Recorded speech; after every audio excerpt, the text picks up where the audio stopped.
سلام علی عباده الذین اصطفى اما بعد فاعوذ باللہ من الشیطان اللعین الرجیم بسم اللہ الرحمن الرحیم ولا تقولوا لمن يقتل في سبيل الله اموات بل احیاء ولكن لا تشعرون صدق اللہ مولانا العظیم وبلغنا رسوله النبی الامی الصادق الامین ونحن على ذلك من الشاہدین والشاکرین والحمد للہ رب العالمین۔ حضرات گرامی، اسلام کے گلشن کو جن شہدائے اسلام نے اپنا خون دے کر سدا بہار کیا ہے، ان میں حضرت امیر المؤمنین سیدنا فاروق اعظم رضی اللہ تعالی عنہ کا اسم گرامی سر فہرست ہے۔ آپ آسمان عدالت و شجاعت پر آفتاب بن کر چمکے اور اسلام کو ماہتاب عالم تاب بنا دیا۔ آپ کو ہمیشہ یہ آرزو رہا کرتی تھی کہ اے مولائے کریم، مجھے اپنے راستے میں شہادت کے درجے سے سرفراز فرما۔ چنانچہ آپ سفر حج سے واپس تشریف لا رہے تھے کہ راستے میں کنکروں کا بستر بنا کر لیٹ گئے۔ آسمان کی طرف دیکھا تو چاند اپنی دھیمی دھیمی کرنوں سے پورے صحرا کو روشن کر رہا تھا۔ آپ نے اسے نظر جما کر دیکھنا شروع کر دیا۔ چاند پر مختلف کیفیتیں وارد ہوئی، کبھی چھوٹا ہوا، کبھی بڑا، اور رات بھر اس کی مختلف شکلیں بدلی۔ آخر شب جب چاند کمال سے زوال کی طرف آیا اور اس میں پہلے کی نسبت دھیما پن آ گیا، حضرت فاروق اعظم رضی اللہ تعالیٰ عنہ چاند کو دیکھ کر آبدیدہ ہو گئے اور آسمان کی طرف ہاتھ اٹھا کر دعا مانگی کہ الہی، مجھے بھی اس چاند کی طرح مختلف ادوار سے گزرنا پڑا۔ اب میں پوری دنیا کو عدل و صدق کی روشنی دینے کے بعد محسوس کرتا ہوں کہ میرے قوا کمزور ہو گئے ہیں اور ہڈیاں ضعیف ہو گئی ہیں۔ اب میں بار خلافت کا متحمل نہیں۔ میرے الہ، میں تیرا عاجز بندہ ہوں، مجھے اپنے رفقا کے ساتھ مسکن عطا فرما۔ چنانچہ آپ نے نہایت رقت اور سوز گداز کے عالم میں دعا کرتے ہوئے بارگاہ ایزدی میں عرض کرتے ہیں، اللہم انی اسألک شہادتاً فی سبیلک ووفاتاً فی بلد رسولک۔ فاروق اعظم رضی اللہ تعالیٰ عنہ کی دل سے نکلی ہوئی یہ دعائے سحرگاہی بارگاہ ایزدی میں قبول ہو گئی اور آپ کے سامنے ان احوال اور آثار کا ظہور ہونے لگا جن کی تعبیر آپ کی شہادت کا عنوان تھی۔ چنانچہ جب آپ سفر حج سے واپس مدینہ تشریف لائے تو حضرت کعب رضی اللہ تعالی عنہ نے آپ کے اوصاف اور محاسن بیان فرماتے ہوئے کہا کہ میں محسوس کرتا ہوں کہ آپ کا حسن تدبیر، آپ کا دائرہ خلافت اس قدر وسیع ہو گیا ہے کہ آپ اپنے دو محبوب رفقا سے ملنے والے ہیں۔ نیز آپ کے دور خلافت کی تکمیل کے جو خاک تورات اور زبور میں موجود ہیں، ان سے بھی اندازہ ہوتا ہے کہ خداوند قدوس آپ سے وہ کام تمام لے چکا ہے جس کے لیے آپ کو دامن نبوت سے وابستہ کیا تھا۔ حضرت عمر نے حضرت کعب رضی اللہ تعالیٰ عنہ سے پوچھا کہ کیا میرا ذکر تورات میں بھی ہے؟ تو انہوں نے فرمایا جی ہاں۔ اس پر فاروق اعظم رضی اللہ تعالیٰ عنہ کی نے بھیگی آنکھوں سے فرمایا، اے کعب، یہ سب سرکار دو عالم صلی اللہ علیہ وسلم کی صحبت اور ذات گرامی کی برکت کا نتیجہ ہے۔ قرآن مجید میں اس بات کی تائید موجود ہے کہ سرکار دو عالم صلی اللہ علیہ وسلم کے صحابہ کا تذکرہ تورات میں بھی اور انجیل میں بھی موجود تھا۔ چنانچہ قرآن مجید میں رب فرماتے ہیں محمد الرسول اللہ والذین معہ اشداء علی الکفار رحماء بینہم تراہم رکعا سجدا یبتغون فضلا من اللہ ورضوانا سیماہم فی وجوہہم من اثر السجود ذالک مثلہم فی التوراۃ ومثلہم فی الانجیل۔ سیدنا فاروق اعظم رضی اللہ تعالی عنہ نے اپنی شہادت کے لیے جو دعا مانگی تھی وہ بارگاہ ایزدی میں منظور ہو گئی۔ ابو لؤلؤ جو مغیرہ ابن شعبہ رضی اللہ تعالی عنہ کا غلام تھا، ایران کا مجوسی تھا، وہ ہر وقت جناب فاروق اعظم رضی اللہ تعالی عنہ کی فتوحات کی خبروں سے کڑتا رہتا تھا۔ خصوصاً امیر المؤمنین کے دور خلافت میں ایرانی فتوحات کی خبروں نے تو اس کے دل و دماغ کو جلا کر بھسم کر دیا تھا۔ وہ اسی فکر میں رہتا کہ اپنے ہم مذہب، ہم مسلک اور ہم وطنوں کا کسی نہ کسی طرح فاروق اعظم سے بدلہ لیا جائے۔ چنانچہ ایک دن وہ جناب عمر کی خدمت میں حاضر ہو کر عرض کرتا ہے کہ میرے آقا مجھ سے زیادہ ٹیکس وصول کرتا ہے، آپ اس سے باز پرس کر کے میرا ٹیکس کم کر کے دیں۔ حضرت عمر رضی اللہ تعالیٰ عنہ اس سے پوچھتے ہیں کہ تم کتنی ٹیکس دیتے ہیں؟ اس نے کہا کہ 2 درہم۔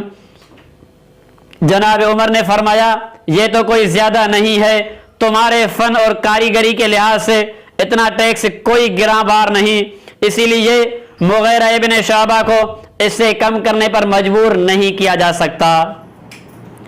یہ سن کر ابو لؤلؤ سیخ پا ہو گیا اور اندر ہی اندر میں جلتا بھنتا واپس چلا گیا، مگر اس کی آتش حسد اور جذبہ انتقام اور بھی بڑھ گیا۔ ایک دن جناب عمر رضی اللہ تعالیٰ عنہ نے ابو لؤلؤ کو طلب کر کے فرمایا کہ میں نے سنا ہے کہ تو بہت اچھی چکی بنا لیتا ہے، اس لیے میں نے تجھے طلب کیا ہے تاکہ ایک چکی مجھے بھی بنا کر دے۔ اس پر ابو لؤلؤ نے کہا کہ میں آپ کے لیے ایک ایسی چکی تیار کر کے دوں گا جس کی شہرت مشرق اور مغرب میں ہوگی۔ اس سے مراد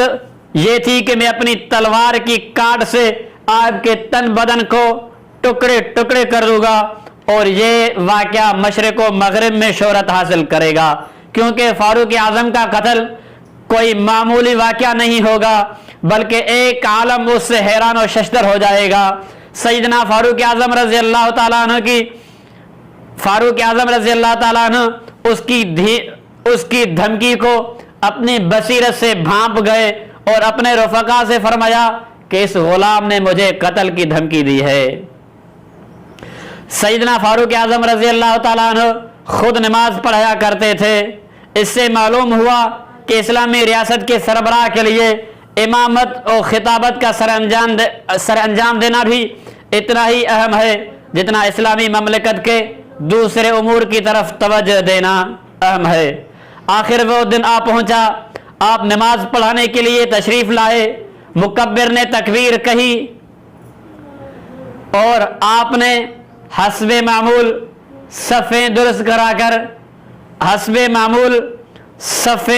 درست کروانے کا آرڈر دیا اور پھر اللہ اکبر پکار کر امامت شروع کرا دی۔ ابو لؤلؤ مجوسی جو آپ کے عقب میں بظاہر نماز کے لیے کھڑا تھا، لیکن دراصل وہ اس مذموم مقصد کے لیے تیار ہو کر آیا تھا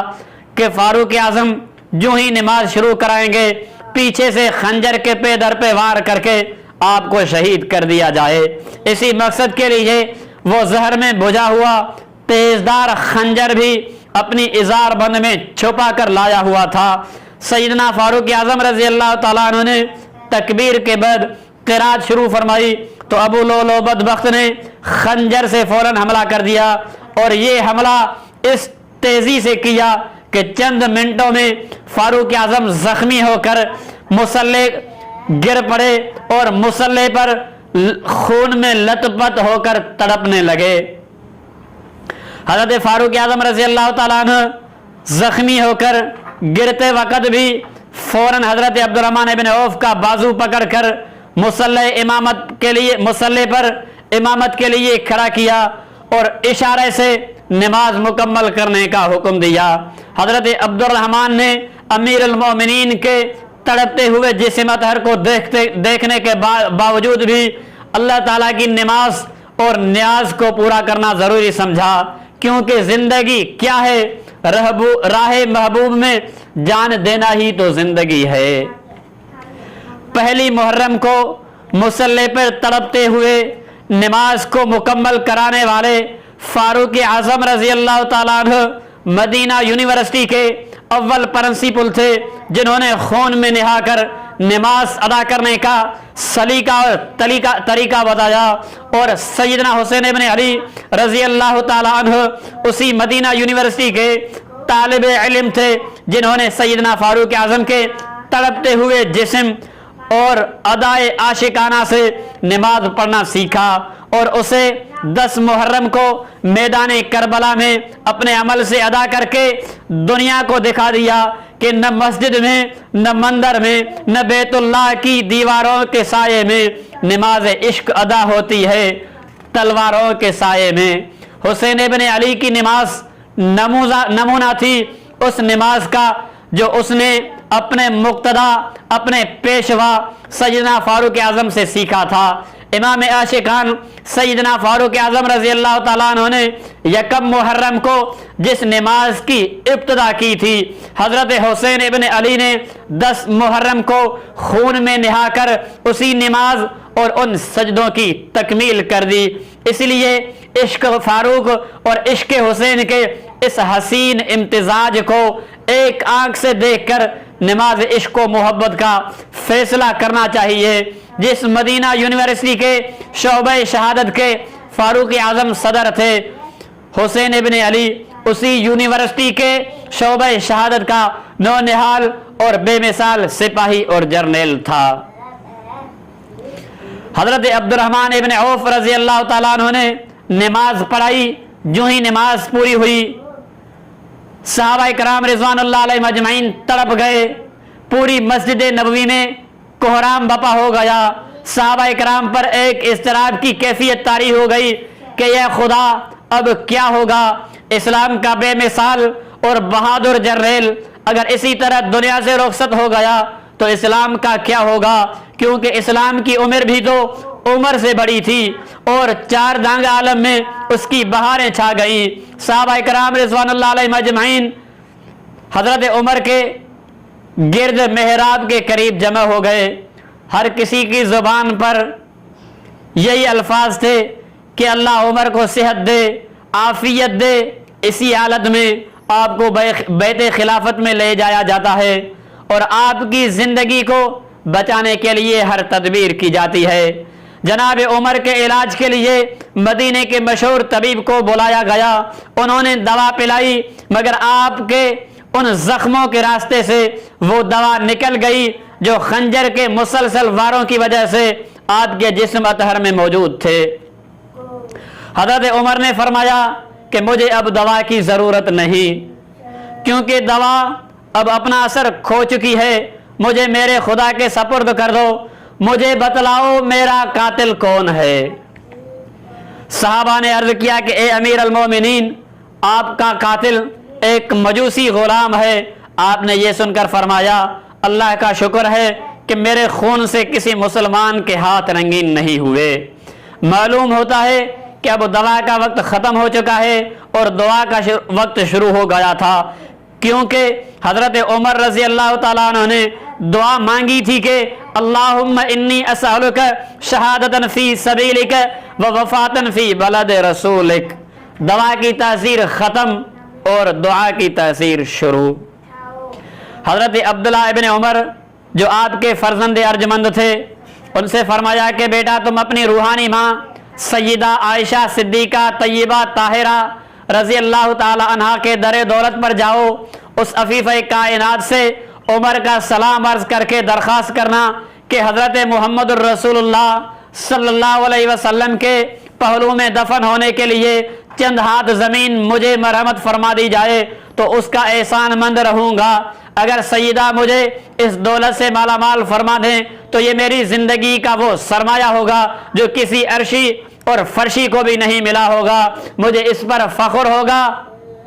اور میرے لیے اس سے بڑھ کر کوئی انعام نہیں ہوگا۔ حضرت ابن عمر نے جب سیدنا فاروق اعظم رضی اللہ تعالیٰ عنہ کی یہ درخواست ام المومنین کی خدمت میں پیش کی تو اس مادر امت نے روتے ہوئے سیدنا فاروق اعظم رضی اللہ تعالیٰ عنہ کو روضہ رسول میں دفن ہونے کی اجازت دے کر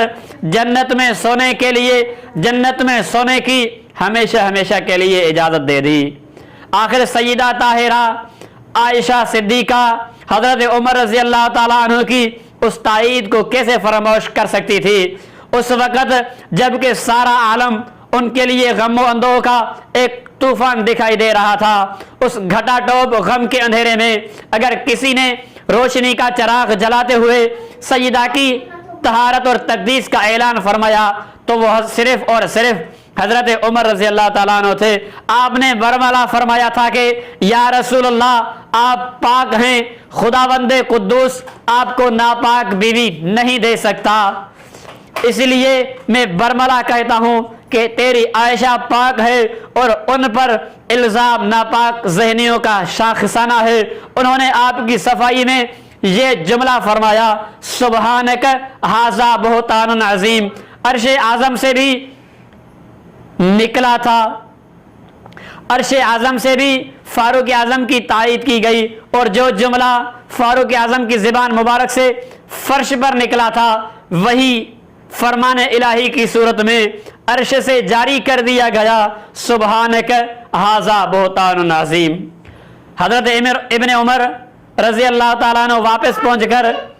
جب یہ خبر سیدنا فاروق اعظم رضی اللہ تعالیٰ عنہ کو سناتے ہیں کہ حضرت عائشہ نے روضہ رسول میں دفن ہونے کے لیے اجازت مرحمت فرما دی ہے تو فاروق اعظم اسی مجروح اور زخمی جسم کے ساتھ سجدے میں گر پڑے اور روتے ہوئے فرمایا الحمدللہ ما کان شیء اہم الی من ذالک المسجع، اللہ تعالیٰ کا شکر ہے کہ میرے لیے اس مدفن سے اہم دنیا کی اور کوئی دولت نہیں۔ اپنے محبوب کے روزے میں دفن ہونا آپ کے لیے دنیا و ما فیہا کی دولت سے بڑا ہوا تھا، اس لیے آپ نے اس دولت کونین کے حاصل ہونے پر اللہ کا شکر ادا کیا، کیونکہ خدا کا ذکر اور خدا کا شکر اس کے مقربین کا محبوب سرمایہ ہوا کرتا ہے۔ سیدنا فاروق اعظم رضی اللہ تعالیٰ عنہ نے جب اپنی زندگی کے آفتاب کو ڈوبتا ہوا محسوس کیا تو آپ نے اسلامی ریاست کا انتظام اور انصرام سنبھالنے کے لیے ایک خلافت بورڈ تجویز فرمایا جو اپنے میں سے کسی ایک پر متفق ہو کر خلافت کے لیے کسی کو منتخب کر لیں اور پوری امت اس کی اطاعت میں گردنیں جھکا دے۔ خلافت کے لیے جن ارکان کے نام آپ نے تجویز فرمائے ان کی وجہ انتخاب اور وجہ ترجیح بھی ساتھ ہی بیان کر دی تاکہ مسلمانوں کو معلوم ہو جائے کہ میں نے ان کو کسی ذاتی پسند یا ناپسندگی کی وجہ سے نہیں بلکہ زبان نبوت سے ان کے سنے ہوئے فضائل کی بنیاد پر خلافت بورڈ کا رکن بنایا ہے۔ ان عظیم شخصیتوں جن کو حضرت عمر نے خلافت بورڈ میں ممبر بنایا تھا، 6 عظیم شخصیات تھیں، ان میں ایک حضرت علی، دوسرا حضرت عثمان، تیسرا حضرت طلحہ، چوتھا حضرت زبیر، پانچواں حضرت عبدالرحمن ابن عوف اور چھٹا حضرت سعد بن ابی وقاص رضی اللہ تعالیٰ عنہم اجمعین۔ ان 6 کو ہی حضرت عمر نے خلافت بورڈ کا ممبر منتخب کیا اور انہیں اختیار دیا کہ کسی ایک پر آپ سب متفق ہو کر اسے خلیفہ بنا دیں۔ ان ارکان کے فضائل بیان فرمانے کے بعد سیدنا فاروق اعظم رضی اللہ تعالیٰ عنہ نے فرمایا کہ جو شخص اس جماعت پر بدگمانی کرے گا وہ اپنے آپ پر ظلم کرے گا۔ چنانچہ اس خلافت بورڈ نے باہمی مشورے کے بعد حضرت عثمان غنی کے ہاتھ پر بیعت خلافت کر لی، جن میں حضرت علی رضی اللہ تعالیٰ عنہ بھی شامل تھے۔ اس طرح آپ نے اپنی جان آفری کے سپرد کرنے سے پہلے امت مسلمہ کو ایک عظیم شخصیت کے ہاتھ پر جمع کر دیا۔ مدفن کی اجازت اور امت کے اہم امور میں اپنی تجویز کردہ ہدایت کے بعد آپ اپنے مولا کریم کی بارگاہ میں ہماتن متوجہ اور مصروف ہو گئے۔ اللہ تعالیٰ کے ذکر و فکر اور امت محمدیہ کے غم میں ڈوبے ہوئے بالآخر عدل و انصاف کا یہ ماہتاب عالم تاب یکم محرم کو ہمیشہ ہمیشہ کے لیے رفیق اعلیٰ کے حضور جا پہنچا اور اسلام اور عالم اسلام کو یتیم کر کے اپنے محبوب کے پہلو میں ہمیشہ ہمیشہ کے لیے ابدی نیند سو گیا۔ انا للہ و انا الیہ راجعون۔ حضرت علی رضی اللہ تعالی عنہ نے جب آپ کی وفات اور شہادت کی خبر سنی تو آپ فوراً سیدنا فاروق اعظم رضی اللہ تعالیٰ عنہ کے گھر پہنچے اور اتنا روئے کہ ہچکی بن گئی۔ سیدنا فاروق اعظم رضی اللہ تعالیٰ عنہ کے چہرے اقدس سے چادر اٹھائی، رخ انور کو دیکھ کر فرمایا کہ یرحمک اللہ فواللہ ما کان فی الارض رجلا احب الی ان القی اللہ لصحیفۃ من صحیفتک۔ حضرت علی فرماتے ہیں کہ اے عمر، اللہ آپ پر رحم فرمائے، رب کعبہ کی قسم مجھے اس زمین پر آپ سے زیادہ کوئی شخص محبوب نظر نہیں آتا کہ جس کے نامہ اعمال کو لے کر میں اپنے رب کے حضور اپنی حاضری کو یقینی بنانے کی کوشش اور تمنا کروں۔ سعید بن زید جو کہ عشرہ مبشرہ میں تھے، جن کو اللہ تعالیٰ کے نبی نے ان کی زندگی میں جنت کی بشارت دی تھی، آپ نے حضرت عمر کی شہادت پر روتے ہوئے ارشاد فرمایا تھا اب کا علی الاسلام، میں آج اسلام کے لیے آنسو بہا رہا ہوں۔ معلوم ہوا کہ حضرت سعید بن زید حضرت فاروق اعظم رضی اللہ تعالیٰ عنہ کی وفات کو، شہادت کو اسلام کے لیے المیہ سمجھتے تھے۔ حضرت ابن مسعود نے غمزدہ ہو کر فرمایا کہ اگر عمر کسی کتے کو محبوب رکھتے ہوں تو میں بھی اس سے پیار کروں گا۔ سیدنا فاروق اعظم رضی اللہ تعالیٰ عنہ نے میری گفتگو کے آخری کلمات ہیں۔ سیدنا فاروق اعظم رضی اللہ تعالیٰ عنہ نے وفات سے قبل امت مسلمہ کو جس قیمتی اور ناقابل فراموش وصیت سے نوازا وہ تاریخ فاروق اعظم کا ایک سنہری باب ہے۔ آپ نے ارشاد فرمایا علیکم بکتاب اللہ فإنکم لن تضلوا ما اتبعوہ، اے مسلمانوں اللہ کی کتاب یعنی قرآن مجید کو مضبوطی سے پکڑو، جب تک تم نے قرآن مجید کی اتباع کی تم کبھی گمراہ نہیں ہو سکے گے۔ اور پھر فیصلے کے وقت، انصاف اور تقسیم کے وقت انصاف پر دو اصول ایسے ہیں جو کسی بھی معاشرے کو خوب سے خوب تر بناتے ہیں۔ حضرت فاروق اعظم رضی اللہ تعالیٰ عنہ دنیا سے رخصت ہوتے ہوئے بھی کتاب اللہ کی پیروی اور عدل و انصاف کا دامن امت کے ہاتھ میں دے گئے۔ خدا کی کروڑوں رحمتیں نازل ہوں اس رجل عظیم کی تربت پاک پر جس کے دور عدل و انصاف کو آج بھی اپنے اور بیگانے بطور مثال پیش کرتے ہیں۔ سرکار دو عالم صلی اللہ علیہ وسلم اور سیدنا صدیق اکبر رضی اللہ تعالیٰ عنہ کے پہلو میں آپ کو دفن ہونے کے لیے جگہ ملی، جس جگہ پر خدا کی کروڑوں رحمتیں شب و روز برستی ہیں۔ سیدنا فاروق اعظم رضی اللہ تعالیٰ عنہ کا مزار وہیں بنا، پہنچی وہیں پہ خاک جہاں کا خمیر تھا۔ کسی شاعر نے کیا خوب کہا ہے کہ کوئی اہل بیت سے آپ کو جو نکال دے یہ مجال کیا ہے، کہ عمر کی تربت پاک بھی تو رسول پاک کے گھر میں ہے۔ حضرات گرامی، شہادت فاروق اعظم رضی اللہ تعالیٰ عنہ کے واقعات سے معلوم ہوا کہ یکم محرم کو فاروق اعظم رضی اللہ تعالیٰ عنہ کی شہادت نے ہمیں جو سبق دیے تھے آج بھی شہدائے اسلام کے مقدس تذکروں میں وہ ہمارے لیے مشعل راہ اور سنگ میل کی حیثیت رکھتے ہیں۔ آئیے آج ہم سب مل کر اس شہید منبر و محراب کو سلام پیش کریں جس نے اسلام کو ایک مضبوط اور ناقابل تسخیر قوت بنا کر پوری دنیا میں اسلام کا سکہ بٹھا دیا۔ وآخر دعوانا ان الحمدللہ۔